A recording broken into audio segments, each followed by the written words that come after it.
It's my lucky day. It's my lucky day.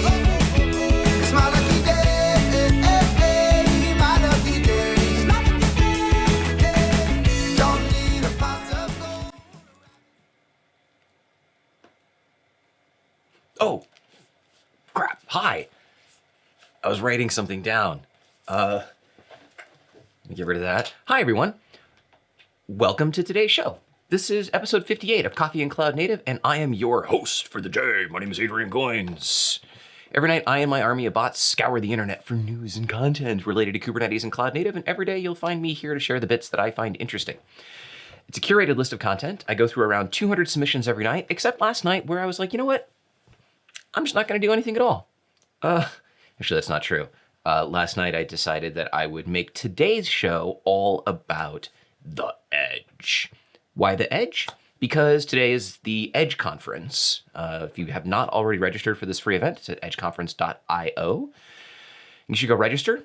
And there's a special Coffee and Cloud Native show happening at the Edge conference.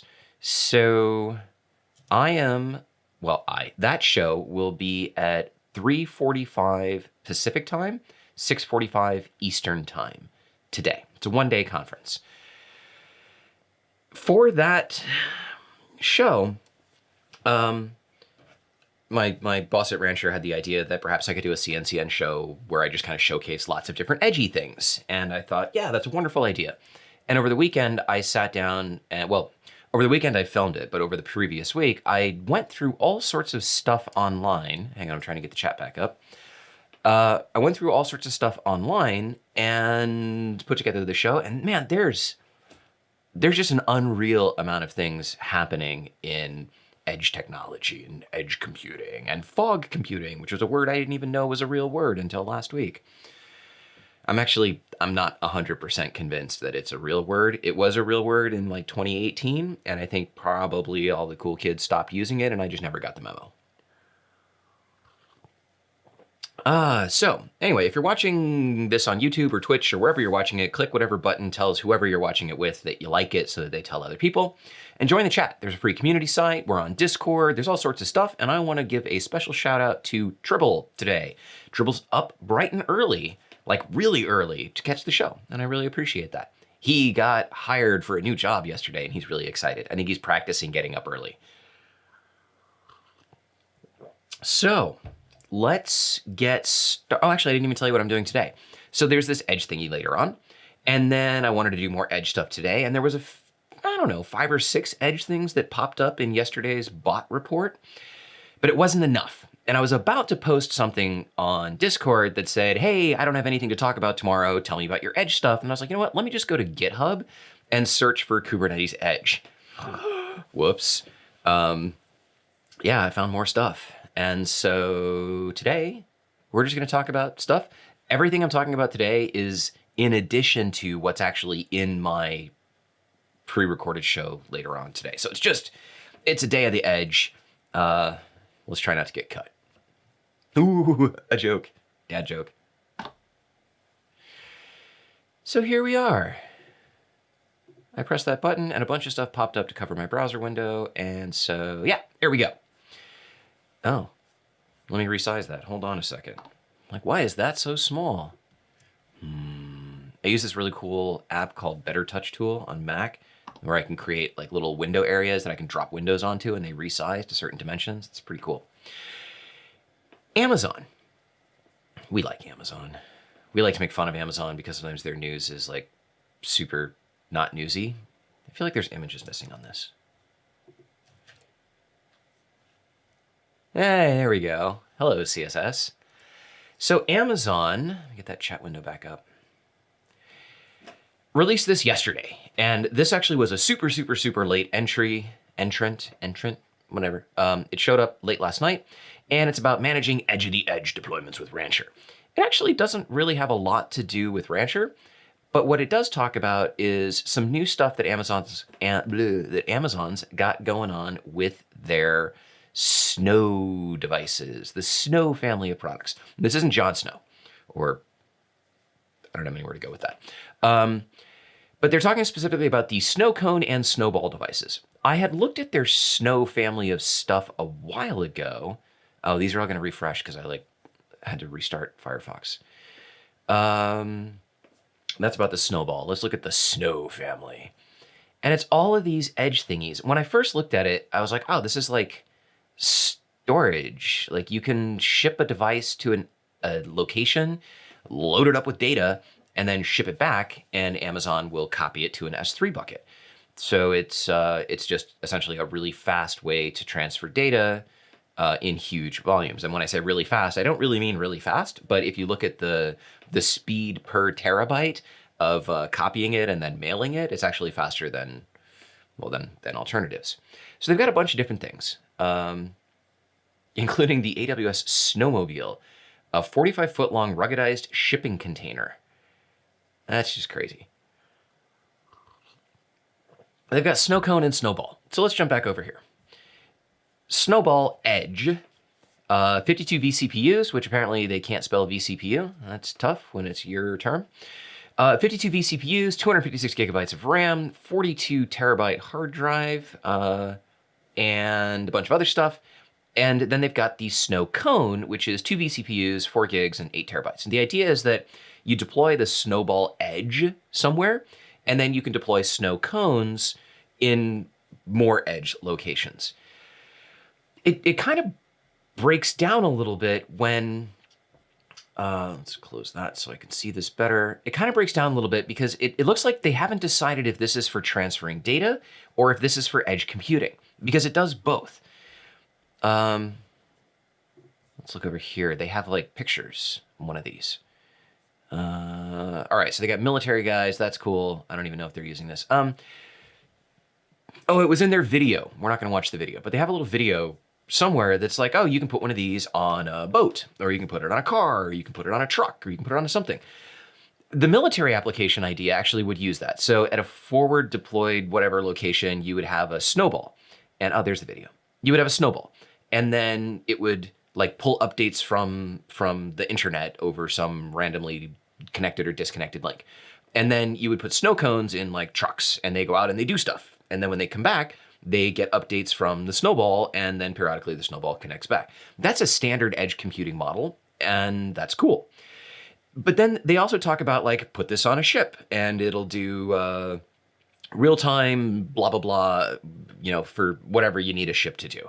And then when it gets to the other side, you can pack it up and you can take all that data that you were just doing real-time decision-making or ML models or whatever from, and you can ship it back to AWS and we'll copy it to S3.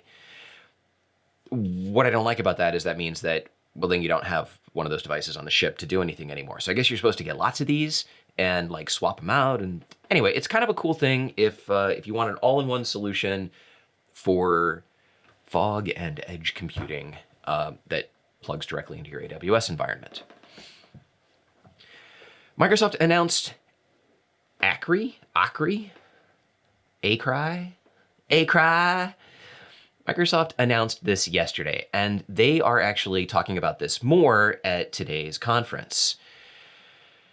This is a solution for discovery and interaction with edge devices that they call leaf devices. I talk about some edge technology clustery solutions in my stuff later on, but in all of the ones that I'm talking about, you have to actually configure and figure out how to talk to the actual edge devices. Well, there are apparently some new protocols coming out. Oh, wow, the chat's actually going and I wasn't scrolling. Oh, Ian, very funny. Containers on a ship, fleet management. Ha. I was like, why isn't the chat moving? So you would have to do it yourself. There's some new protocols coming out where leaf devices, whatever these devices are, will actually speak a standard protocol. And I'm not talking like MQTT, but more of a discoverability protocol and a configuration protocol. So with Akri, it'll automatically find these things for you. And Nuno.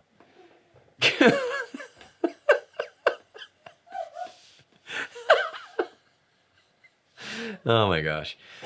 Join the chat. The chat's crazy. There are games in the chat trying to like distract me, which sometimes work. Anyway, I don't know what I was saying. Crap. discoverability, auto configuration, and so on and so forth. So I'm not going to steal their thunder. Just know that they announced this yesterday, so I'm able to say, hey, check this out. And if you want to see more about it, come to the Edge conference. They are on at... When are they on? They're not in that column. Are they in this column? Okay, you know what? I don't know when they're on. Gosh, there's a lot of cool stuff there. Back to this. Oh, yeah, so there you go. It's an open source project. That's, well, that's where it is.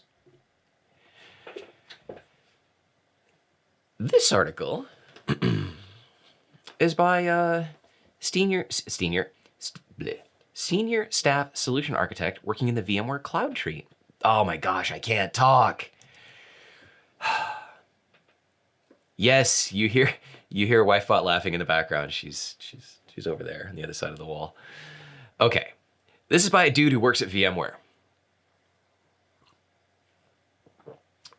And he points out that, unfortunately, at the moment, vSphere with Tanzu and Tanzu Kubernetes Grid does not work with ESXi-Arm Fling. I don't know what Fling is. So instead, he wrote a blog article about how to use K3s. So if you are interested in or looking at, what is this thing? ESXi, I know, but what's ARM Fling? Woo! Fling, it's like a thing you throw over your shoulder or something. Really? Really? That's your image? Okay.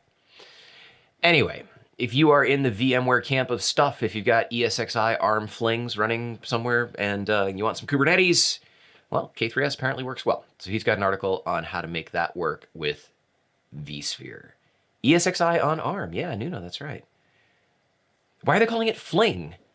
Like, I don't know, man. Like, Fling either means like you throw something like a frisbee or a rock or, well, I guess like a coin. I don't know. Flinging is like something small. Or fling has another meaning entirely that I just don't associate with ESXi. Call me old-fashioned.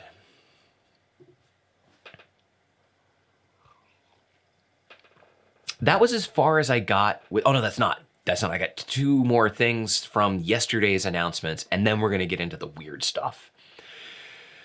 ISP Checker is, this was released 4 days ago, and this is a whole platform that a guy built to run on a Raspberry Pi. Actually, I don't know if it's a guy. The person built to run on Raspberry Pi if you want to monitor your ISP.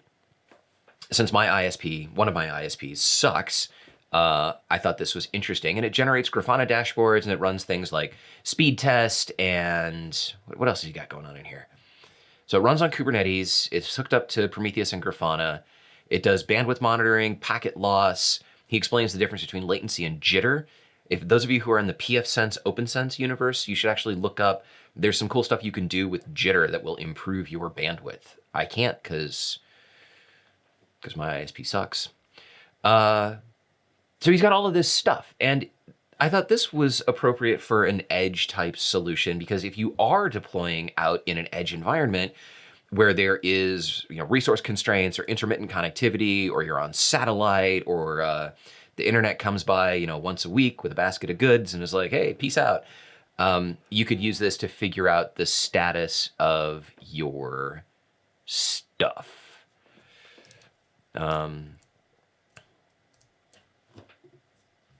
Yeah, so there you go, ISP Checker. Next is a blog article from Henrik. I'm not going to even try to say his last name. He put out an article about running RKE in an air-gap environment, which is one of the candidates for edge-type stuff. Because remember, like, air-gap intentional is the same as air-gap that's unintentional. If you're somewhere where the internet just doesn't work, or it works intermittently, well, you're effectively in an air-gapped environment. He wrote some scripts. So RKE works great in air-gap, but in any air-gap solution, you need to make sure that you have all of the images somewhere locally that the machines can pull from. So he wrote 2 scripts to do this. The first one just pulls from Docker Hub using Docker pull. That in itself isn't super amazing. He did write the script to run in parallel, which is very cool. But the other one that he wrote, and I don't have anything else to show you here but his little video on his screen, the other one that he wrote uses Skopeo. Skopeo pops up occasionally as a solution for doing stuff. And he used Skopeo to demonstrate that you can pull images to put them on a machine without using Docker. I thought that was cool. There are some limitations in that Skopeo. He couldn't get it to pull in parallel. It was creating some kind of an issue. So the Skopeo version does take longer than the Docker version, but if you're somewhere that Docker is not available, you probably don't care. Noel wants to know, what was the name of that project? That was called ISP Checker. There you go. Links to all of these things do go up in the free community site after the show. So if you watch this on YouTube, if you watch this on Twitch, if you watch this anywhere, and you're looking in the video description and you're like, well, where are the links? The links are in the free community site at, I'll start scrolling that across the bottom of the screen. So yeah, so thank you, Henrik, for putting this out. Oh, did you see this? We had the Turing Pi on last week, and I was like, oh, it looks really cool, except that it only does Raspberry Pi 3 modules. Wah. Well, soon it won't. They announced, now this is not available, this is a Kickstarter-backed company, so they announced yesterday, I think, yes, 2 days ago, Turing Pi 2. This will use new modules that are Raspberry Pi 4. Because of the increased power requirements and space, I mean, look at that heatsink. Woo! I mean, consider this is on it's basically a RAM chip, so it's maybe the heatsink's not that big, but still, the other one didn't really have it. That looks nice, at least as far as an image goes. These are the modules that they're planning on putting together. So Raspberry Pi 4 with 8 gigabytes of RAM and 4 cores and 32 gigs of storage. And they're looking to be able to stick 4 of them on a board. So that'll get you 16 cores and 32 gigabytes of RAM on a mini ATX form factor. I don't know if it comes with a case or not. But that's pretty cool. I've only got 4 cores and 32 gigabytes of RAM on my Protectly nodes. So this boosts it up, and hopefully can work without a fan. We're hoping.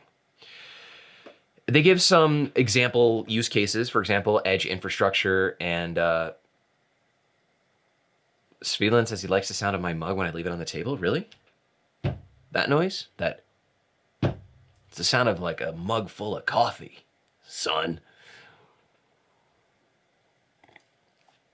I don't know. I don't have anything cooler. I should put like a glass coaster. It is on a leather coaster. Do I get points for that? It's like, ooh, how posh. I don't actually think it's real leather. It's probably not.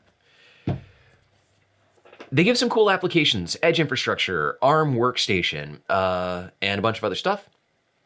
So for example, you could run like a desktop operating system on the first one and bind that to the network port, and then use the other cores and clusters connected into it for communication.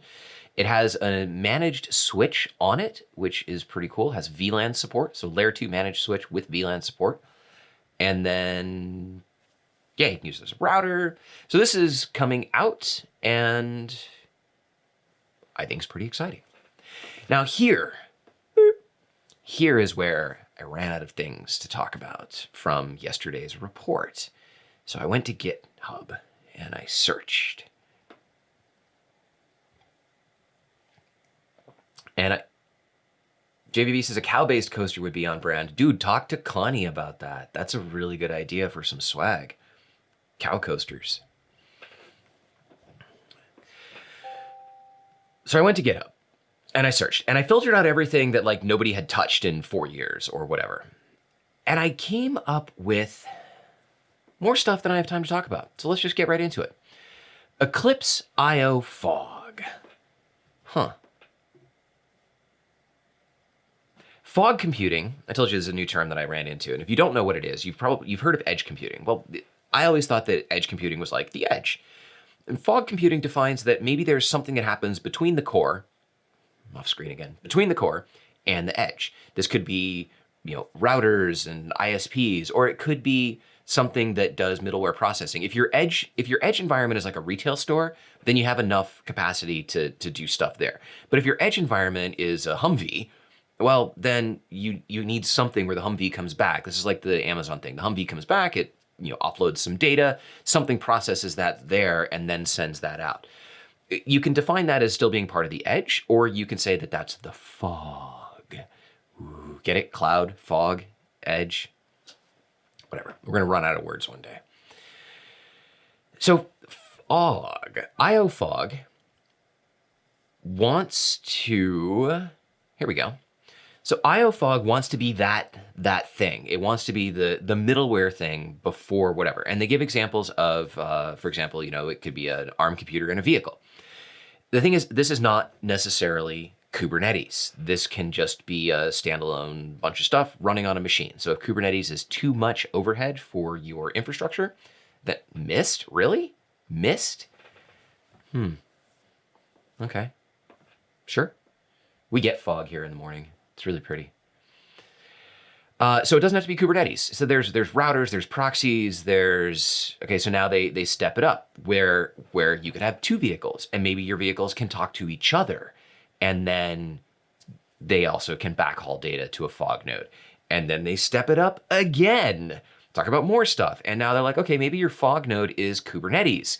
And how would these things and what do the parts work and who do they belong to and stuff like that. This is part of the Eclipse project. It's a distributed edge compute network platform that strives to be totally comprehensive. Yeah, their README sucks. Strives to be totally comprehensive and solve all of your fog and or edge computing solutions. Oh my gosh, now you can do stuff from outside with a fog node before Kubernetes, talking to the things, and their docs are really good. Kedge. It took me a while to decide if I wanted to even put this one on the show. Cute, Nuno. Nuno says fog computing was created in England. Probably. I don't know where I am. Okay. I don't know what that was. Kubernetes Edge Proxy. Unlike most things that I was looking at, which are designed to be standalone solutions and stuff Tawk.to, this is actually something that you can bake into your application. It's Go. So it's a Go module that you can bake in that is designed to simplify the pain of cross-cluster Kubernetes communication. So you've got something running in one cluster, and you want it to be able to talk to something in another cluster. So you run a dialer actually in your pod that connects to a thing running in another cluster that then maps services. And all of this it's basically a proxy for HTTP and gRPC. So all of this is proxied and encrypted and plugs into external CAs, or you can use this other piece called Winch that I couldn't really actually figure out how this part works because I don't write Go. But you can use Winch, which allows you to plug it into an external OIDC provider and then do certs and all the other TLS wonderfulness. So if you're a developer and you're and you've just been sitting there for the last week being like, gosh darn it, cross-cluster Kubernetes communication is painful. There you go. What is it? 854. What do I got? I got 1, 2, 3, 4 things. Okay. I'm going to talk about this for 2 reasons. One, I want to thank them for bringing back blink tags. If I leave this on the screen, it's just going to keep doing that.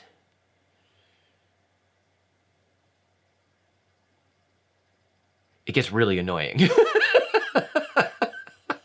It gets really annoying. Outside of that, it's a pretty cool project. So EdgeNet is actually a deployed development cluster environment, and I want to explain what they do. Here we go.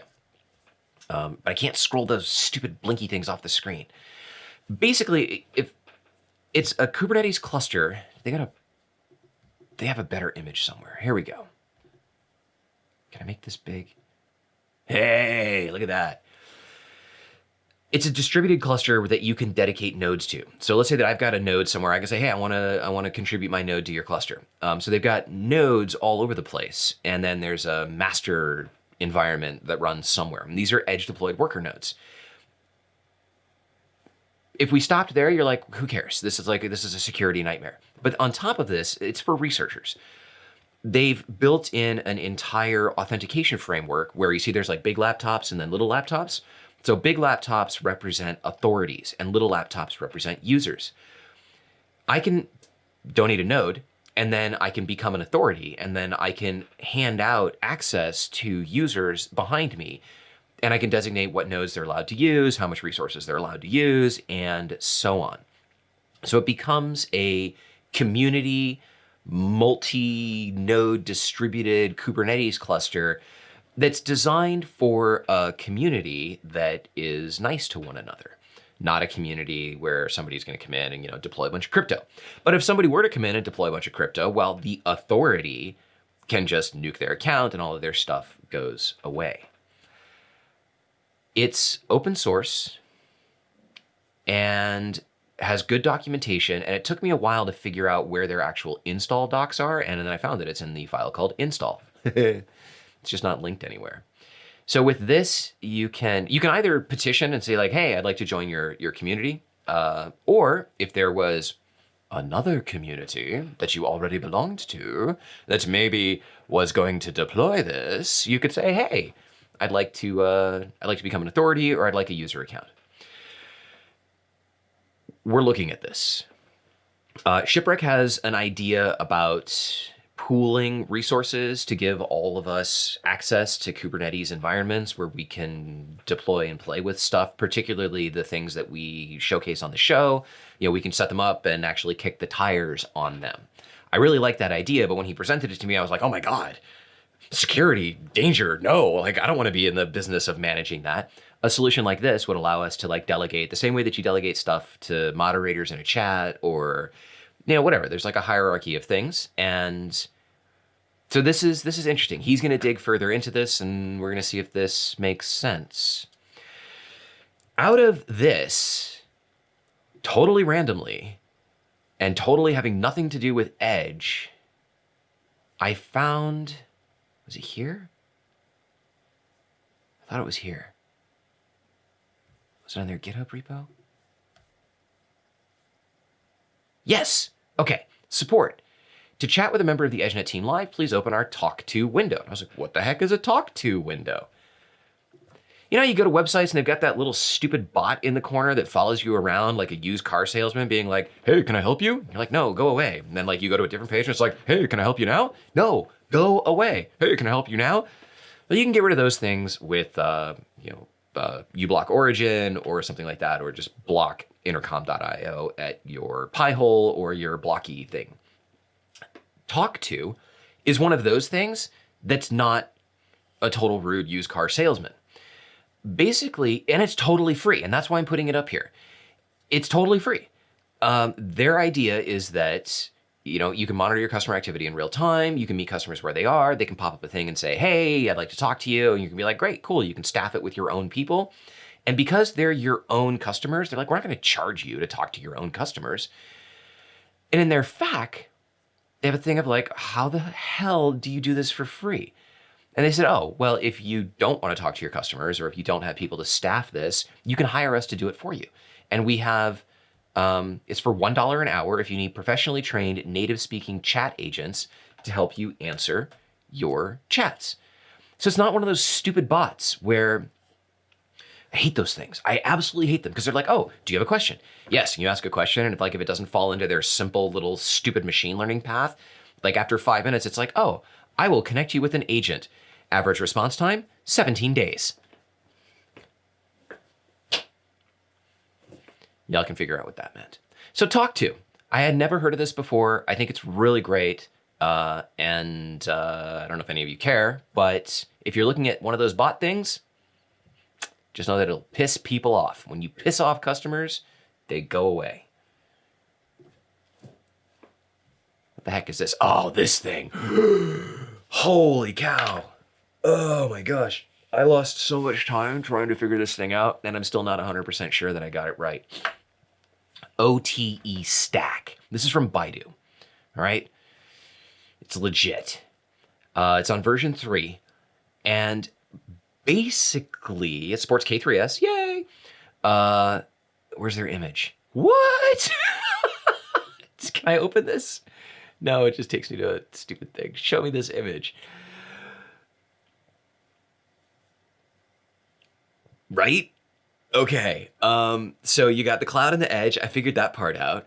And then you've got all of this other stuff going on. And it looks like most edge solutions are like a cloud core and an edge core. That's, whose thing is that? KubeEdge. But that's their basic thing. They've like, we've got, the masters in the cloud, and then they talk to nodes at the edge. Or you can take a Kubernetes cluster and plug it in. This thing does cascading. So wow. So it looks like you can use it to manage edge clusters. You can use those edge clusters to manage further edge clusters and further edge clusters and further edge and further and further and further and. I don't know how far it goes, but clearly they're thinking really, really far. If you look at a business hierarchy, maybe you have corporate or the cloud or whatever, and then you've got regions, and then you've got satellite offices in cities, and then maybe you let people work from home, or maybe you can get this to where you have fleet vehicles. Or this does not appear to provide any limitations on what you're able to do with the architecture and infrastructure that you have. That's really all I can say about it, because I had not enough time last night to go through it, and by the time I got to it, like my brain hurt. It's difficult every night to go to things and be like, okay, I've never seen you before. What are you? And learn enough about it that I can come here and not sound like a total tool. And sometimes I probably fall short of that. But I try really hard to at least give you guys enough information about these things. You might be like, yeah, cool, let's go look at that. And if I say this at the end of the show, if any of you use any of these things, if you look at them, if you've used them, if you go play with them, bring that information back to me and I'll put it back on the show. We're a community. We're all trying to figure this stuff out. My job is to just, I was gonna say throw things over the wall, but it's like I'm shoveling things over the wall. Backing up trucks and like dumping them over the wall and be like, there you go, have a good time. And now let's talk about the tool of the day. Tool of the day isn't really an edge tool. I found this and I was like, what? What? And I showed it to Shipwreck and he was like, what? Okay, so this is container SSH. Basically, it's an SSH. So when I first saw this, I was like, oh, please tell me you're not like an SSH daemon running inside a container. I will crush you. No, it's an SSH daemon that spawns containers. You got to watch their video here, their little askinema. So you SSH into something. Oh! I'm sure they're not paying licensing fees for that. So you SSH into something and it actually spawns a container and drops you into it. So assuming that you're not able to escape from the container, you can put users into things that have just exactly the tool set that they want to do. Remember that containers aren't magic. Containers came from chroot and BSD jails and all of that other stuff. But wow. I don't know if it's useful. I don't know if I would ever use it. But if you are in a situation where you're like, man, you know what? I've already got this container. If I could just like limit them to this, then there you go. Tool of the day. That's all I got for you today. Was that enough? Are you sad? If you liked what you saw today, give the video a thumbs up, subscribe to the channel, click the buttons, do the things, do the happy dance, punch the like button, knock your glasses off your face, follow me on Twitch, Twitter, Nuno. Links to everything I talk about go up onto the free community site after the show ends. So just come join us. It's community.cncn.io, it's right there. Community members get access to the links. They get access to the video replay a day before the rest of the internet. It's totally free, it's growing every day, and people are starting to post their own content in there, so I really appreciate that. We're starting to get some cool conversations. It's only been up for a couple of weeks, but the response to it has been fantastic. So thank you all for that. If there's anything you'd like me to consider for the show, hit me up and let me know. I'm all over the place. You can find me, and I know that some of you are also doing that. Yeah. Well, there you go. Have a great day, everyone. I almost forgot. There's the Edge conference today. I didn't almost forget that. But if you don't give a rat's patootie about Edge, I don't even know what that means. If you don't give, you don't care about Edge at all, but you care about security, there's also a conference being put on today and tomorrow by our friends over at Snyk. That's S-N-Y-K. Snyk? I like Sneak. Sneak sounds cooler.